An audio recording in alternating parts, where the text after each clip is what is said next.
आपण पाहत आहोत SN न्यूज मराठी। लाईक करा, शेअर करा, सबस्क्राइब करा व रहा आमच्या सोबत अपडेट।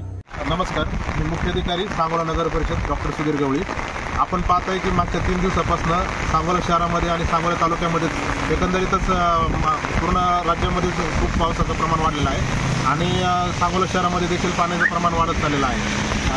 शहरातील जे काही उंच सखल भाग आहेत तिथे सुद्धा खूप प्रमाणात पाणी थांबलेलं आहे आणि पावसाचं पाणी बाहेर निघावं यासाठी प्रशासन कटिबद्ध आहे। सकाळीच माननीय आमदार महोदय तसेच माननीय तहसीलदार साहेब सुद्धा त्यांनी पाहणी केली। कडलास नाका या ठिकाणी पाणी थांबलेलं होतं आणि डॉक्टर गवळी आणि डॉक्टर गावडे दवाखान्यापाशी सुद्धा पाण्याचं खूप प्रमाण वाढलेलं होतं। प्रशासनाने लागलीच पावलं उचलली आणि सदरचं पाणी ते थांबलेलं आहे तर त्याच्यासाठी मशीन आणि माणसं लावून ते पाणी आम्ही क्लिअर करत आहोत। आपल्याला सगळ्यांना या चॅनलच्या माध्यमातून आवाहन करीत इच्छितो की अतिशय महत्त्वाचं काही काम असेल आणि घराबाहेर पडणं गरजेचं असेल तरच आपण घराच्या बाहेर पडावे।